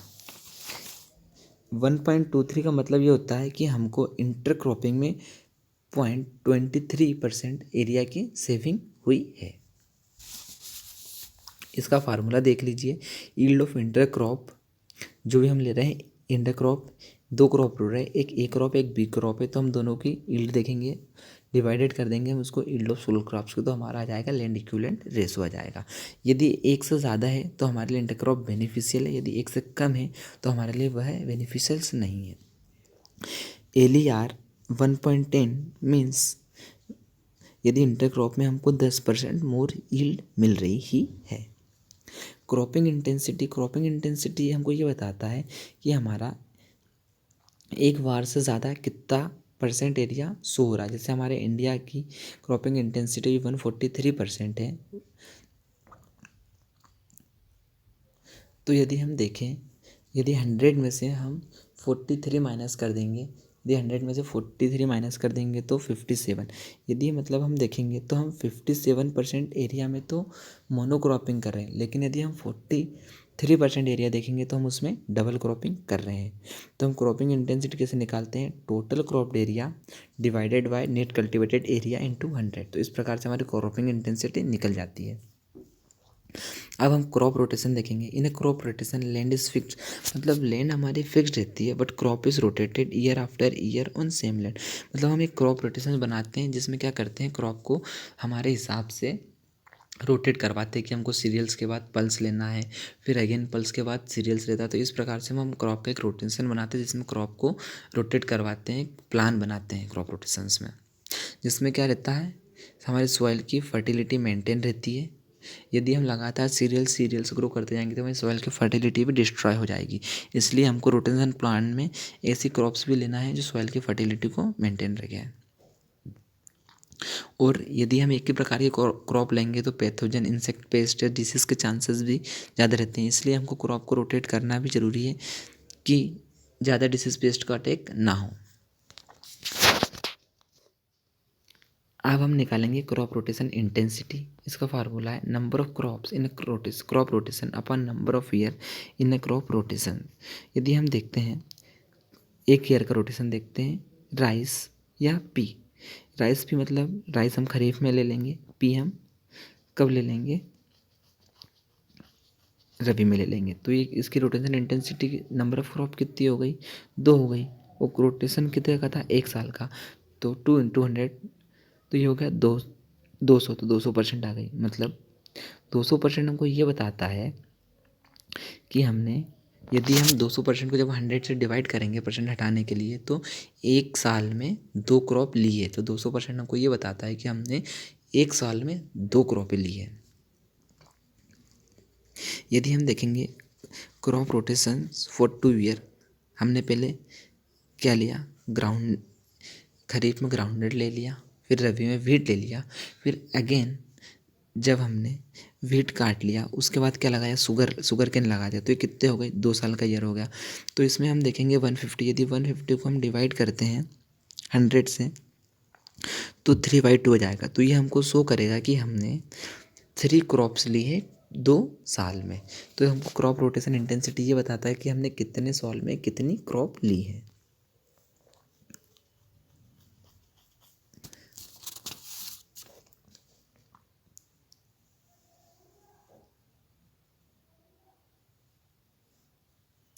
अब हम क्रॉपिंग सिस्टम देखने वाला है कि क्रॉपिंग सिस्टम क्या है।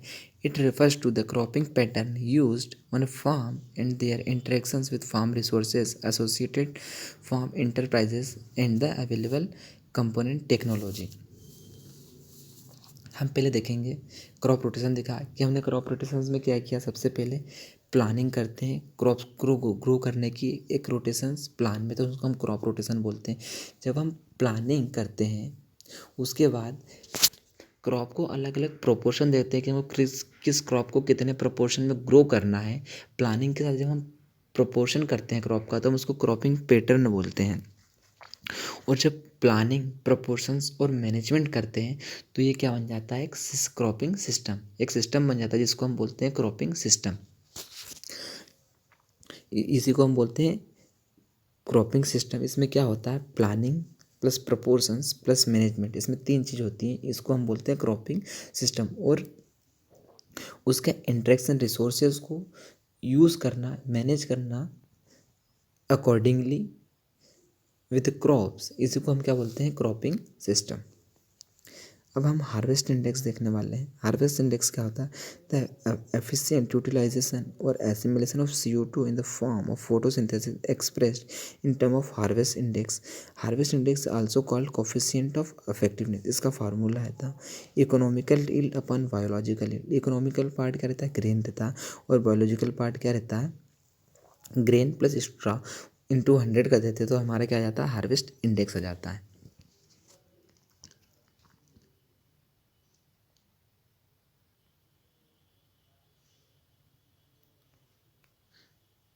कोफिशिएंट ऑफ इफेक्टिवनेस, इसका फार्मूला होता है sink divided by source into 100। तो इसको कोफिशिएंट ऑफ इफेक्टिवनेस बोलते हैं।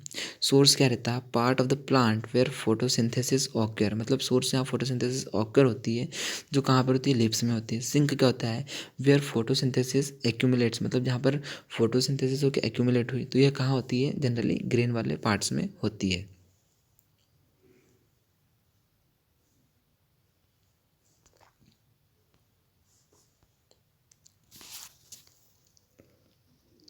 अब हम यूनिट 2 देखने वाले हैं, ड्राईलैंड एग्रीकल्चर। ड्राईलैंड एग्रीकल्चर क्या होता है, मतलब means cultivations of crop in dryland rainfed, मतलब वर्षा निर्धारित खेती होती है, उसको हम ड्राईलैंड एग्रीकल्चर बोलते हैं। और रेन के हिसाब से हमने इसको 3 भाग में डिवाइड किया है, dryland farming, dryland dryland farming and rainfed farming. तो ड्राई फार्मिंग में क्या होती है, बारिश 750 mm से कम होती है, ड्राई फार्मिंग में 750 mm से कम होती है। ड्राईलैंड फार्मिंग में 750 से 1150 mm के बीच में बारिश होती है। लेकिन रेनफेड कंडीशंस में क्या होती है, 1150 mm से ज़्यादा बारिश होती है।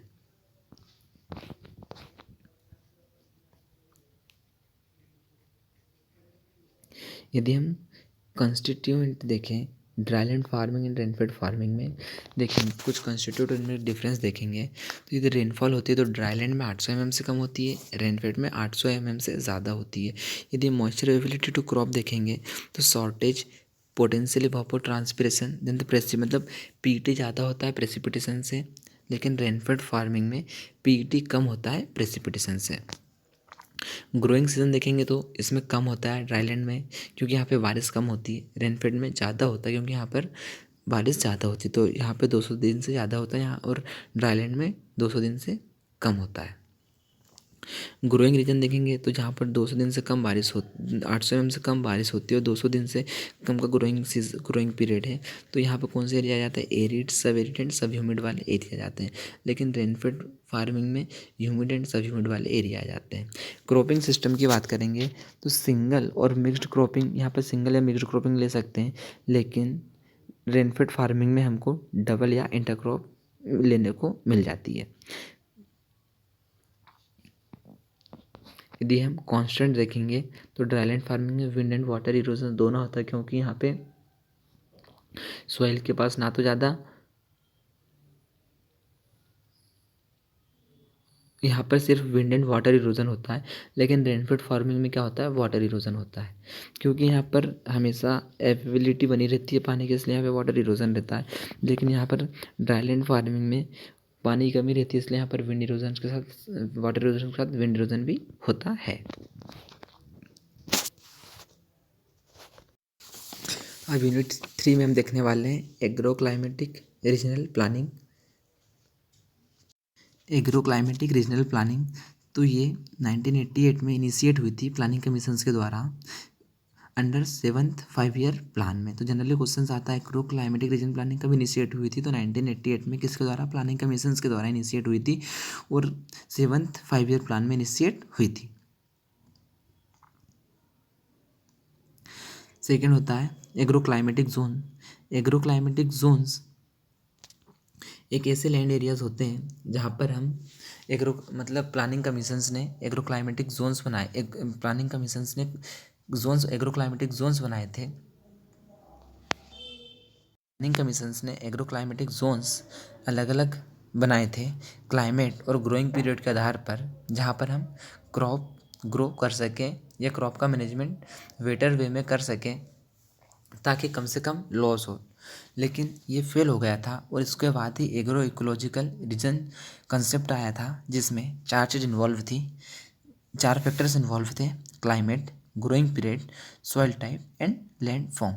लैंड फॉर्म में माउंटेन, प्लेन्स, वैली एंड हिलीज, ये सब चीज़ें आती है। तो प्लानिंग कमीशंस के अकॉर्डिंग 15 एग्रो क्लाइमेटिक जोन थे और अकॉर्डिंग टू नार्प या ICR उसके अनुसार 131 एग्रो क्लाइमेटिक जोन्स थे। एग्रो इकोलॉजिकल रीजन्स की बात करेंगे तो ये NVSS and LUP, national bureau of soil science and land use planning India, इन्होंने 21 एग्रो इकोलॉजिकल जोन्स बनाए थे, लेकिन फिलहाल ये कितने हैं? 20 एग्रो इकोलॉजिकल जोन हैं। और यदि हम अकॉर्डिंग टू ICR देखेंगे तो अकॉर्डिंग ICR के अकॉर्डिंग 8 एग्रो इकोलॉजिकल रीजन्स हैं। ड्रॉट ऐसी सिचुएशंस हैं जहाँ पर सूखा पड़ जाता है, लेकिन ड्रॉट के अलग अलग डेफिनेशंस हैं। ऐसे situations concerning in an area in a year where annual rainfall is less than 75% of normal is known as drought. यदि 75% किसी एरिया में मान लो 1000 mm रेनफॉल हो रही है, लेकिन उस एरिया में 750 mm ही रेनफॉल हुई, तो उसको हम ड्रॉट कहेंगे। लेकिन यदि 50% से भी कम बारिश हुई, 500 mm से भी कम बारिश हुई, तो उसको हम सेवर ड्रॉट बोलेंगे। Moisture ability index, it is a ratio of moisture availability index, it is a ratio of actual evapotranspiration to the potential evapotranspiration।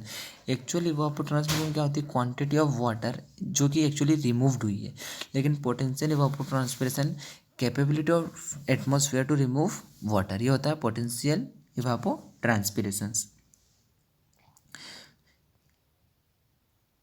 evapotranspiration, soil moisture is the most limiting factor in dryland agriculture। हमको पता है कि सबसे ज़्यादा important factor क्या है? सबसे ज़्यादा लिमिटिंग फैक्टर क्या है ड्राईलैंड एग्रीकल्चर में? होगी सॉइल मॉइस्चर, क्योंकि ड्राईलैंड एग्रीकल्चर में सबसे ज़्यादा कमी मॉइस्चर की होती है। About 60 to 70% of rainfall is lost through evaporation. और जो भी पानी गिरता है उसका 60-70% जनरली काहे से लॉस हो जाता है? इवापोरेशन से लॉस हो जाता है।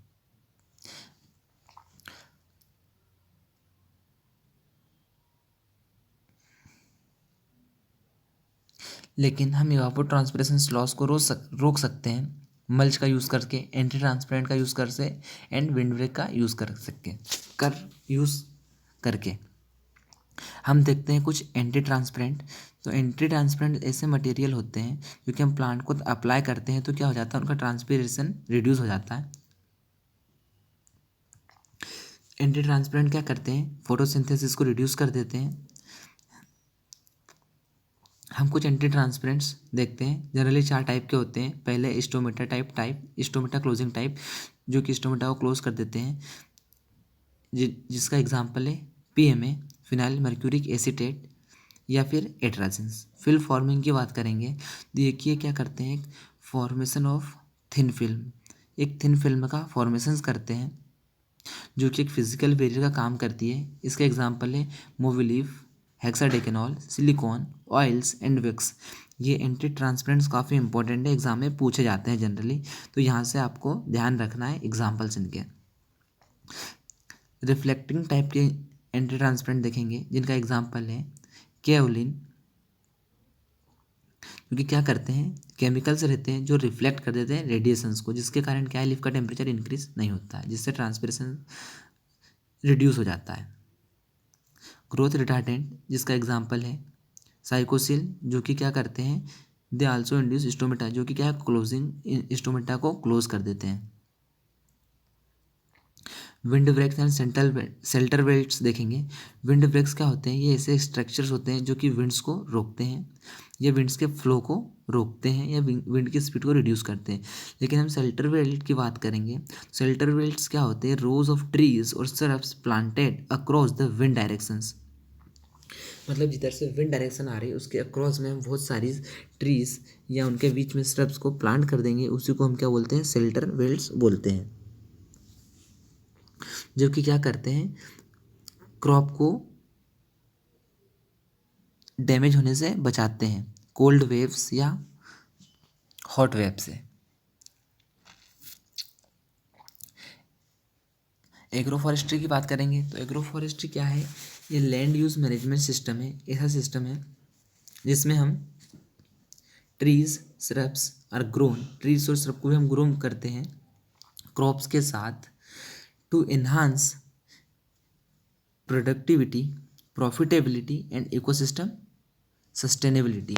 मतलब प्रोडक्टिविटी, प्रॉफिटेबिलिटी या इकोसिस्टम सस्टेनेबिलिटी को मेंटेन करने के लिए हम क्रॉप के साथ ट्रीज श्रब्स को भी क्या करते हैं? ग्रो करते हैं। यदि हम इनके कंपोनेंट्स देखेंगे तो एग्री सिल्वीकल्चर, जहाँ पर एग्रीकल्चर के साथ क्या ग्रो की जाती है? फॉरेस्ट क्रॉप्स को ग्रो की जाती है, जिसको हम क्या बोलते हैं? फॉरेस्ट क्रॉप बोलते हैं सिल्वीकल्चर को, तो उसको क्या बोलते हैं? Agree silviculture.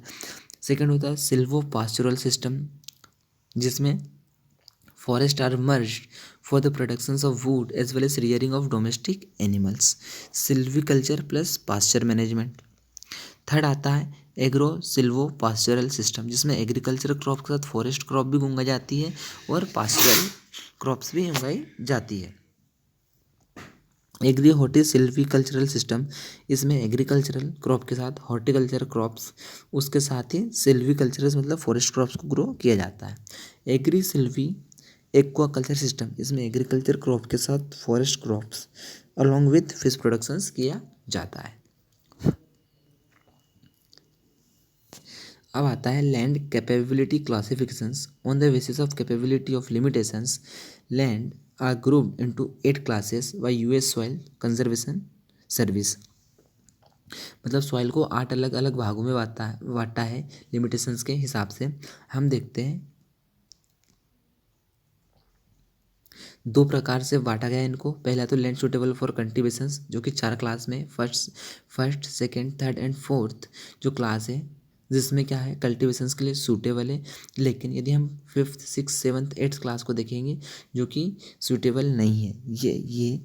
ये जो 5th 6th 7th 8th class है, ये वाइल्ड लाइफ के लिए रहती है, ग्रासेस के लिए रहती है, फॉरेस्ट्री के लिए सूटेबल्स रहती है। यदि हम क्लास 1 की बात करेंगे तो क्लास 1 में कोई लिमिटेशन नहीं रहती है। Good for intensive crop production, मतलब ये क्रॉप प्रोडक्शन के लिए बेस्ट है, इसमें कोई भी दिक्कत नहीं रहती है, कोई भी लिमिटेशंस नहीं है। इसमें सिर्फ क्रॉप मैनेजमेंट प्रैक्टिसेस चाहिए, like fertilizers, manure, crop rotation etcetera to maintain their productivity. Example of class 1 soils are alluvial soil of Indo Gangetic plants, जो एल्यूवियल सॉइल से क्लास 1 में आती है, क्योंकि इनमें कोई भी प्रॉब्लम्स नहीं पाई जाती है, बस इनको सिर्फ मैनेज करने की ज़रूरत रहती है। क्लास सेकंड की बात करेंगे तो it has some limitation such as gentle slope, moderate erosions, मतलब इनमें कुछ लिमिटेशंस पाई जाती है, जैसे कि थोड़ी सी स्लोप्स की समस्या रहती है, इसमें हल्का सा इरोजन्स की समस्या रहती है, हल्की सी एसिडिटी, अल्कलिनिटी, सेलिनिटी कंडीशंस पाई जाती है, जो कि हम रिड्यूस कर सकते हैं इजीली और इसमें भी क्रॉप आराम से ग्रो कर सकते हैं। हम क्लास थर्ड की बात करेंगे। हेप से इनमें सबसे ज़्यादा लिमिटेशंस पाई जाती है, जैसे कि स्टीप स्लोप पाया जाता है, हाई इरोजन्स पाया जाता है, इसमें स्लो वाटर परमिएबिलिटी, मतलब पानी आसानी से नीचे नहीं जाता, एंड रेस्ट्रिक्टेड रूट जोन्स। इनकी फर्टिलिटी स्टेटस की बात करेंगे तो थोड़ा पुअर होता है, लेकिन हम इसमें यदि ज़्यादा स्पेशल कंजर्वेशन मेजर अडॉप्ट करें तो ये भी क्रॉप्स को ग्रो करने के लिए हम मैनेज को कर सकते हैं, स्पेशल कंजर्वेशन मेजर को अडॉप्ट कर सकते हैं। इसमें एग्जांपल देखेंगे, shallow red soils, slightly saline black soils इस क्लास में आती है। यदि हम क्लास 4 की बात करेंगे तो इनमें सब बहुत ज़्यादा से वेरी सेवर लिमिटेशंस पाई जाती है on choice of crop suitable for occasional cultivations, mainly use for pasture या है, मतलब चारे के लिए इनको अडॉप्ट किया जाता है। इसका एग्जांपल देखेंगे तो shallow soil, saline soil and alkaline soils, तो ये इनके एग्जांपल्स हैं। यदि हम क्लास 6 की बात करेंगे तो have some limitations on use of grazing and forestry, मतलब क्लास 6 से लेकर यदि हम क्लास 8 तक की बात करेंगे, क्लास 5 से लेकर क्लास 8 तक की बात करेंगे तब इनमें क्रॉप प्रोडक्शंस ग्रो नहीं कर सकते। यदि क्लास 5 की बात करेंगे तो इसमें stony and rocky soils in pond area where drainage is not possibles mainly used for grazing and forestry, example arid and rocky soil. Class 6 की बात करेंगे have some limitations on use of grazing and forestry, class 7th severe limitation on use of grazing forestry, मतलब 6th class में कुछ limitations है लेकिन 7th class में इतनी ज़्यादा लिमिटेशंस है कि हम उसमें ग्रेजिंग एंड फॉरेस्ट्री कर ही नहीं सकते। जब हम 8th क्लास की बात करेंगे, extremely rough land not suitable for any kind of crop productions, हम इसको किसी भी प्रकार में यूज़ नहीं कर सकते, ना क्रॉप प्रोडक्शंस में या पास्चर में। हम इसको wild life recreations aesthetic purpose and water side protections के लिए या वाटर साइड मैनेजमेंट के लिए यूज़ कर सकते हैं, example Sandy witches river versus etcetera. यदि हम सॉइल कंजर्वेशन मेजर्स को देखेंगे, सबसे पहले एग्रोनॉमिक मेजर्स आते हैं जिनको हम 2% स्लोप्स, जब स्लोप 2% से कम होता है तब हम एग्रोनॉमिक मेजर्स को अडॉप्ट करते हैं। इसमें सबसे पहले कंट्रोल कल्टिवेशन आ जाती है, मल्चिंग आ जाती है, स्ट्रिप क्रॉपिंग आ जाती है। तो कंट्रोल कल्टिवेशन क्या करते हैं, जब हम cultivations of crop by sowing across the slope करते हैं तब उसको हम कंट्रोल कल्टिवेशन बोलते हैं। It conserve soil fertility and water. हम मल्चिंग की बात करेंगे तो mulch is any material applied on the soil to check evaporation and improve soil water, मतलब मल्च कोई भी मटेरियल जब हमको सॉइल पे डालते हैं तो वो सॉइल इरोजन्स को भी इम्प्रूव करते हैं और इवापोरेशंस को भी इम्प्रूव करते हैं। चेक इवापोरेशन मतलब इवापोरेशन ज़्यादा नहीं होने देते हैं जिसके कारण सॉइल वाटर इम्प्रूव होता है। It is most important tactics to conserve of soil moistures land reduces erosions for agriculture in dry region, मतलब ड्राई लैंड रीजन में mulching is most important and most beneficial.